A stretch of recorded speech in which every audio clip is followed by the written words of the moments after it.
First City Focus is supported in part by Duke Energy, powering the lives of its customers and communities. Online at duke-energy.com. Andy Ellerman of First City Wealth, serving Vincennes and surrounding communities to help with investing and planning for your future before and during retirement years. First City Wealth online at firstcitywealth.com. Colonial Assisted Living. Colonial is an assisted living residence promoting independence and dignity for each resident while providing the necessary assistance for daily living. Colonial Assisted Living, 1622 South Hart Street Road in Vincennes, 812-895-1504. And by donations contributed by Vincennes PBS viewers like you. Thank you. Thanks for tuning in to First City Focus. I'm your host, Allison Bowers. On this episode, we'll get an update from Knox County Emergency Management. The Cal Ripken 10-year-old World Series was hosted right here in Vincennes, and we'll get an inside glimpse. The 10th historical marker in Vincennes was recently unveiled. We'll take you on a field trip to visit all 10. All of that is coming up right now on First City Focus.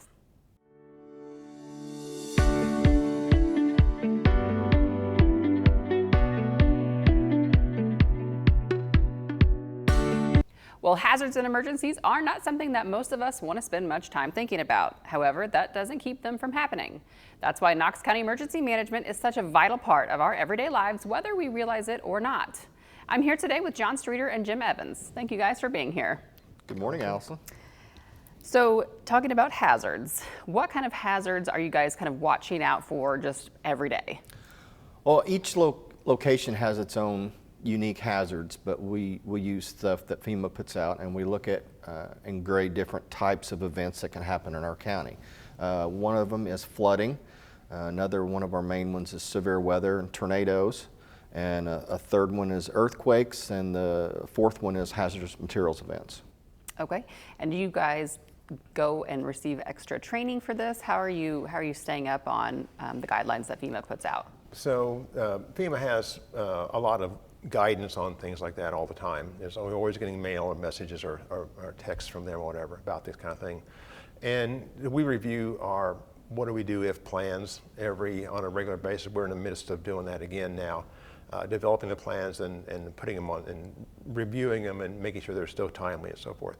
And that's something we do all the time. Every county does that, or should do that anyway. They have a comprehensive emergency mitigation plan that every county does. And in that plan, you identify what you think are be the main threats to your area, and then you grade it, you give them a score, then you work on the high score ones more than the low score ones. Like, we know that here we're liable for bad weather or other things like that, so we pay a lot of attention to that. And then we review the plans and we go from there. And like I said, the best laid plans, you do the best you can. Because as soon as the first tornado hits, all the plans, it's all up, it's all fluid then anyway. So, but yeah, you do the best you can. Right.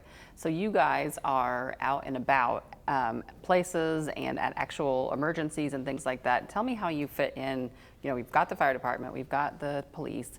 What's you guys' role in an emergency? So we kind of specialize in incident management. We're taught the National Incident Management System, which is a presidential directive.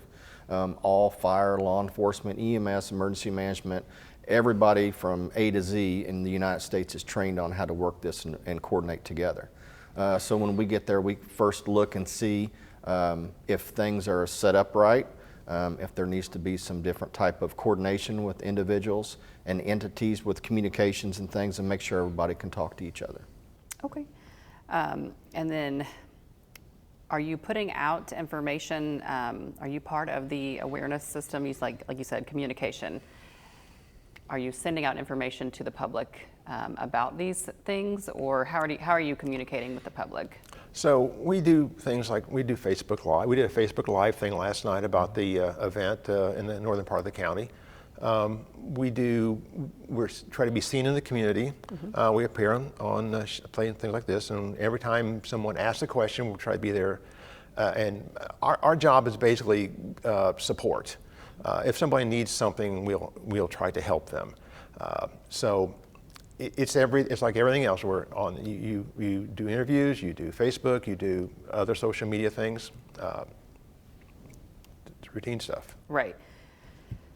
So you talked about weather and emergencies that pop up. What about earthquakes? Because I think that's one that kind of falls to the back of people's minds around here. But is that a problem that you're watching? Yeah, right now I think we've completed the current review of our earthquake mitigation plan, and where we basically we take a template that's been given us by the state or by FEMA, and then we tailor that to our specific needs and so forth. And I think we've about finished reviewing that. It's like everything else. The first step of the plan is, after the shaking stops, what do you got left? Right. And then you try to, you can't really predict it yet, but you figure ways of not putting all your utilities in one spot, all your supplies in one spot, all your resources. You can have them in other places. So if you have an earthquake that hits one major area, you haven't lost everything.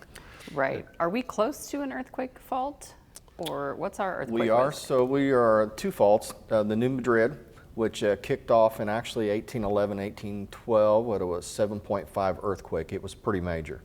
And the next one is we have the Wabash Valley fault line, which we set on next to the Wabash River. Mm-hmm. So we prepare a lot for that. That's something that we can't foresee when that's going to happen. So we prepare for that almost daily. Okay. Like you said, you're getting information out. Are you guys connected with when there's tornado watches, when there's would there be an alert for something like that? I don't know, there's a fire here, the road's gonna be closed down. Is there something like that?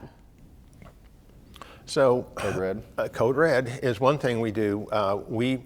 Since we have our radios that are our two-ways, and whenever a National Weather Service issues a severe warning, severe thunderstorm or whatever, that information gets to Central Dispatch, and then they will automatically send the information all out to all the agencies under their jurisdiction.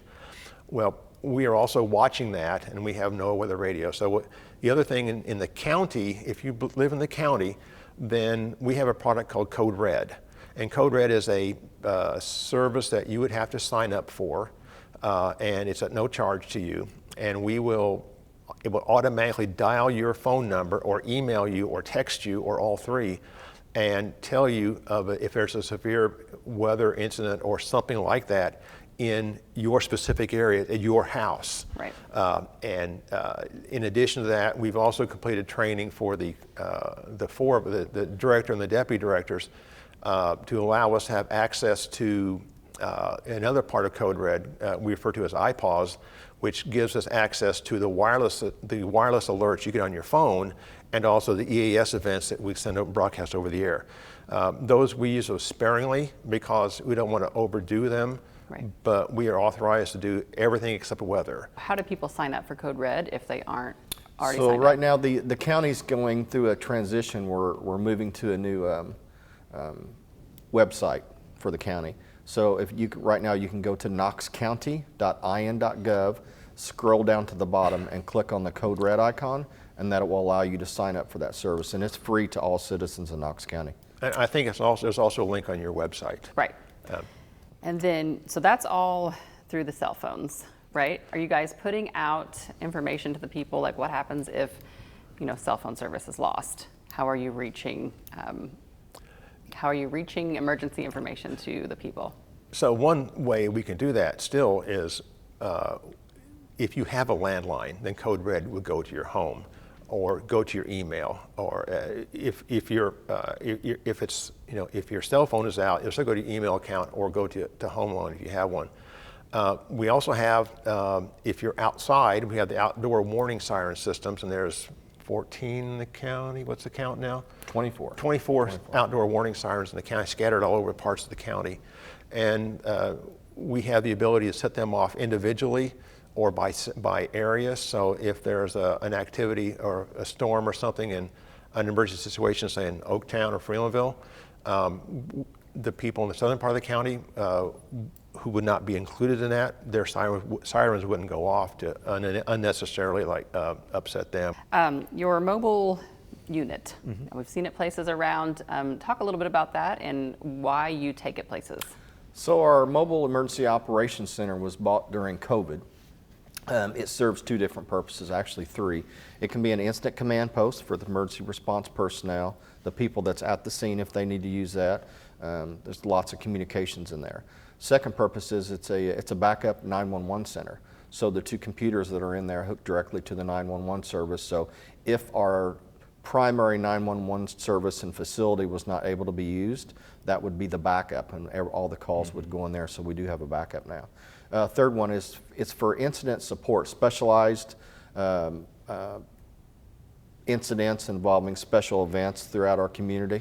So we go and set up and we help those special event staff run their event, give them communications that they need to, and just help them coordinate things just a little bit better. So it's become very popular. We use that a lot throughout the year. Okay, that all sounds like you guys are being really progressive and trying to keep Knox County safe, and we appreciate you being here today. Thank you. Thank you. Thank you, guys. To stay up to date with the Knox County Emergency Management Agency, you can follow them on Facebook. The Vincennes Cub League recently hosted the Cal Ripken 10-year-old World Series. It was the 8th World Series hosted at VCL. Photojournalists Marianne McDaniel and Jill Ballinger take us out to the ball games.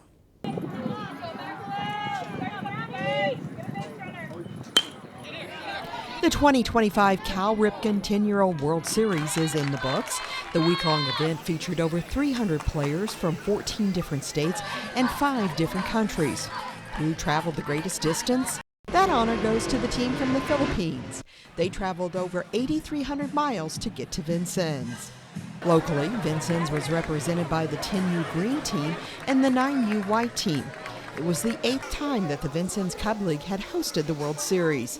This year's event was expected to produce close to $7 million of income for the area. The city of Vincennes kicked off the World Series with the Welcome on the Wabash celebration on Friday evening at Patrick Henry Drive.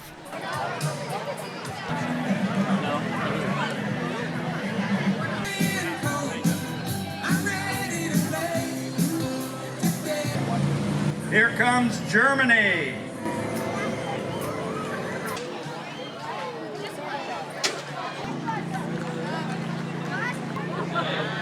The Welcome on the Wabash was open to the public to welcome the teams to Vincennes. The night included the Parade of Champions, which were the team introductions, national anthems from various countries, food, games, and live music.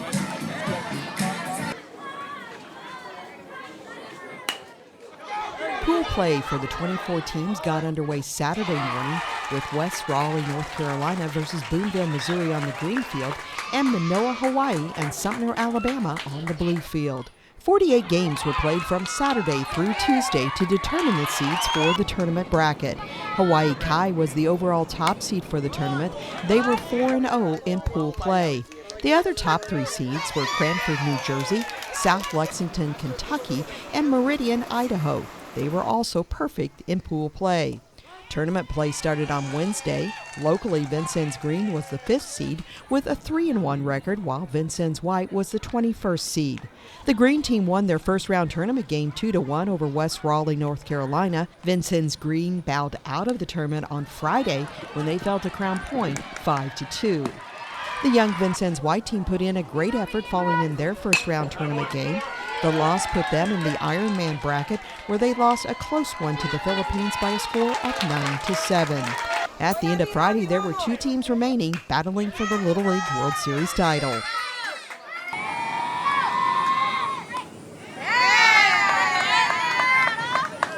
Hawaii Kai Elite and Hawaii Manoa squared off for the championship. These 2 teams are separated by less than 12 miles. Kai Elite dominated the final game like they had done the whole tournament by defeating Manoa 10-0 in 4 innings of play. In the 8 games they played, Kai only allowed 4 runs and scored 69 runs throughout the tournament.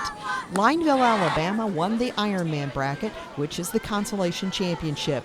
They beat Freetown Lakeville from Massachusetts 10-1. The Philippines team was awarded the Sportsmanship Award for the tournament. This recognition goes beyond the game as they showed heart, respect, and the true spirit of the game. Austin Cruz of Hawaii Kai was named the MVP of the tournament, and Burke McCarter of the Vincennes Green Team was one of 10 players named to the All-World Series team. The World Series had a great support group of volunteers to make the event a success. There were approximately 145 team ambassador families, 27 bat boys, and 60 princesses who assisted the teams throughout the week. What a great week of baseball at the Vincennes Cub League.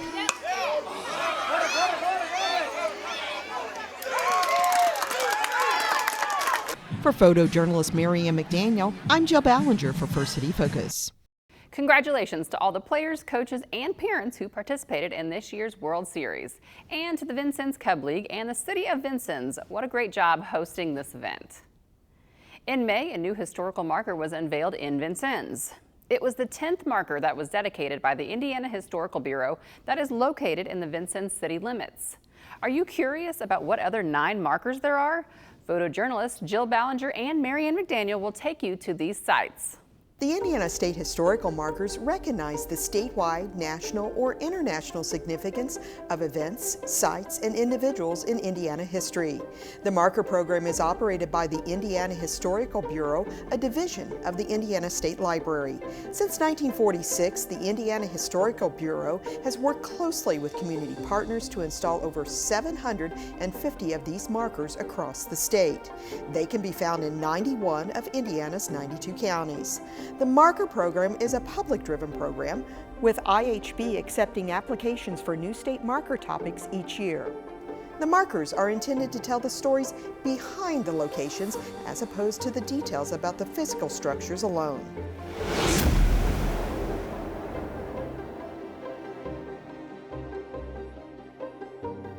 The first marker placed in Vincennes was at Fort Knox First Site, located at Bunton and First Street.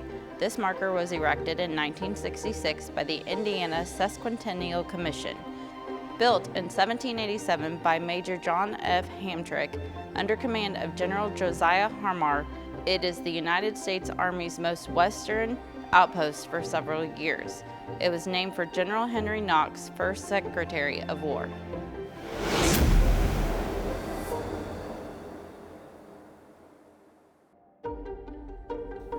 Welcome to the Old French House. It was home to French fur trader Michel Bruyère. The French Creole cottage, built circa 1806, is typical of post-en-cils construction technique used by French settlers in the Mississippi Valley during 18th and early 19th centuries. Restoration work was done in 1974 through 1976.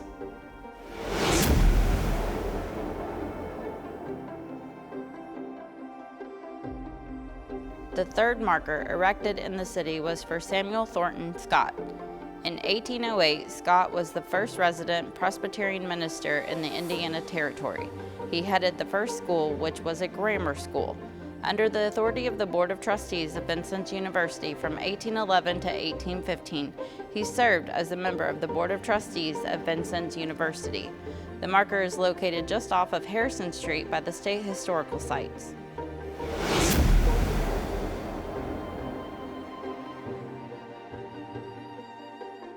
In 2001, the Vincennes Carnegie Library was recognized. It's located at 7th and Seminary Streets, and the library is better known as the Knox County Public Library.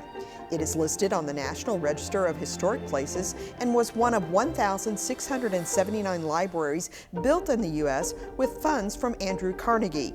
Indiana built more Carnegie libraries than any other state.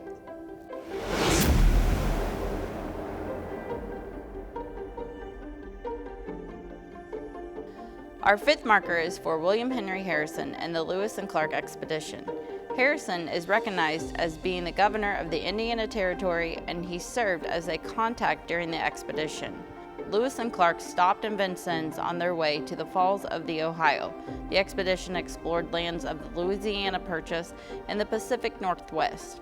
The marker is located on the grounds of the Indiana State Historic Sites.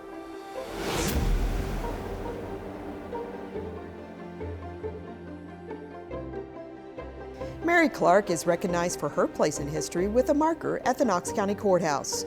Born circa 1801, Clark, a slave, was purchased in Kentucky and was brought to Vincennes in 1815 and indentured as a servant. Clark petitioned the Knox County Circuit Court to terminate her indenture because she was held illegally as a slave. The Circuit Court ruled Clark freely entered into her indenture and had to complete it.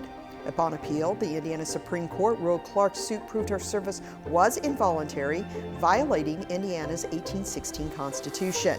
The court discharged her from service, and the ruling contributed to the end of indentured servitude in Indiana.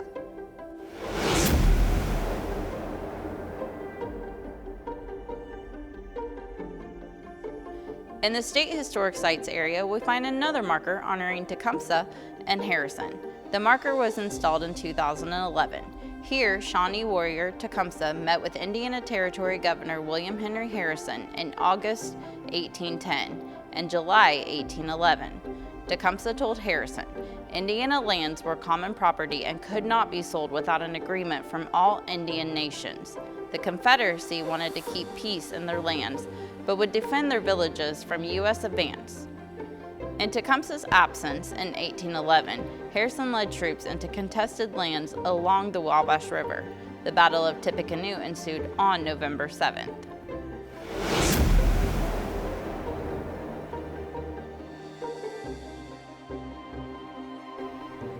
Known as one of America's clowns, Red Skelton's marker is located at his birthplace on Lindell Avenue. Skelton was a popular comedian who had his own television show, which aired for 20 years. He was remembered for his zany characters like Clem Cadiddlehopper and his interpretation of the Pledge of Allegiance.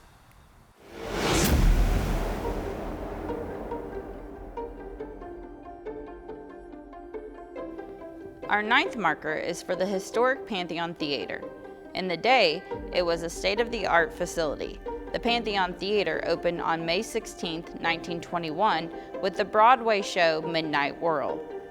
It provided patrons with news and entertainment, including vaudeville acts and moving pictures like Ben-Hur.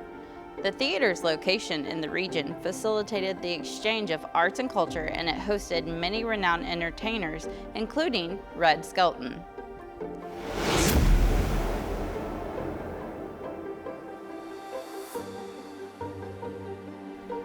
Our last marker is the newest marker in Vincennes.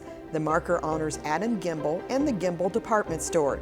It became one of the largest department store chains by the late 1920s and had over 50 locations nationwide by 1960. It became a retail presence in cities like Milwaukee, Philadelphia, and New York City. For Mary Ann McDaniel, I'm Jill Ballinger for First City Focus. If you would like to find out more about these markers or any other markers across the state, visit in.gov/history. Well, there is officially new royalty now as the 2025 Miss and Senior Miss Marvelous have been crowned. I was there to catch the excitement of both the contestants and their fan clubs. Miss Marvelous is an amazing event for girls with disabilities. It's a way for them to kind of strut their stuff and do their thing and feel good about themselves. She also loves listening to music, singing, and loves her Gina. Yeah, I do. My daughter is 11 years old now, and she's been competing in pageants, and she wanted a way to do something special for the girls because she knows how special it can make her feel. So she decided she was going to pay for their crowns with her birthday money this year. So it's an awesome feeling to watch them just feel that special, and we want them to feel like that all the time, but this is just a little extra for them. That leaves us with our 2025 Senior Miss Marvelous, Rhonda Summer!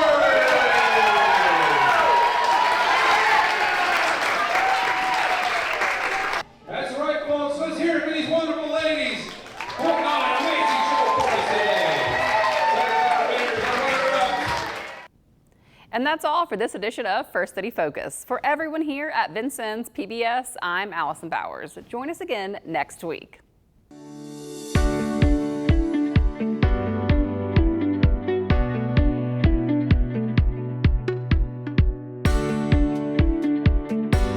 First City Focus is supported in part by Duke Energy, empowering the lives of its customers and communities. Online at duke-energy.com. Andy Ellerman of First City Wealth, serving Vincennes and surrounding communities to help with investing and planning for your future before and during retirement years. First City Wealth online at firstcitywealth.com. Colonial Assisted Living. Colonial is an assisted living residence promoting independence and dignity for each resident while providing the necessary assistance for daily living. Colonial Assisted Living, 1622 South Hart Street Road in Vincennes, 812-895-1504. And by donations contributed by Vincennes PBS viewers like you. Thank you.